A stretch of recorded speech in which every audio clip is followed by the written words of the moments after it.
So finally હવે Gmail users એમનું user name change કરી શકશે. હાય, હું છું હેલી. તો કંપનીના CEO સુંદર પિચાઈએ એક્સ ઉપર આની અપડેટ આપી હતી. તો એના સ્ટેપ્સ શું છે, કેવી રીતના તમે ચેન્જ કરી શકો એ પણ જોઈ લઈએ. સૌથી પહેલાં તમારું જીમેલ અકાઉન્ટ ઓપન કરો. એમાંથી મેનેજ યોર ગૂગલ અકાઉન્ટ એના ઉપર ક્લિક કરો. પછી પર્સનલ ઇન્ફો ઉપર જઈને ઈમેલ ઉપર ક્લિક કરો. અને અહીંયા જો તમને એક ઓપ્શન દેખાય ચેન્જ યોર ગૂગલ અકાઉન્ટ, તો જ તમે આ ચેન્જ કરી શકશો. અને જો તમને આ ઓપ્શન દેખાય તો તમે ઇઝીલી ચેન્જ કરી શકો છો તમારું યુઝર નેમ. એટલે કે @ પહેલાં જે પણ તમે નામ લખ્યું છે એ તમે ચેન્જ કરી શકશો. યુએસમાં તો બધાની પાસે આવી ગયું છે, પણ ઇન્ડિયામાં અમુક એલિજિબલ યુઝર્સ છે જે લોકો અત્યારે ચેન્જ કરી શકે છે.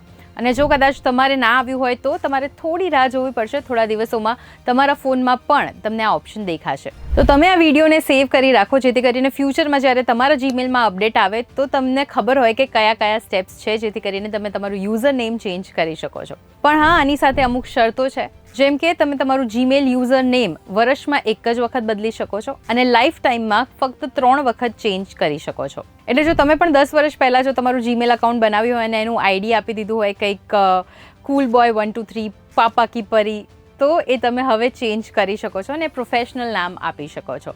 તો જ્યારે ફર્સ્ટ ટાઈમ તમે જીમેલ અકાઉન્ટ બનાવ્યું ત્યારે એનું યુઝર નેમ તમે શું રાખ્યું હતું? એવું કોઈ ફની યુઝર નેમ હોય તો અમને કમેન્ટ્સમાં ચોક્કસથી કહેજો. અને આવા જ ઇન્ટરેસ્ટિંગ ન્યૂઝ માટે ગુજરાત સમાચારના પેજને ફોલો કરી લો.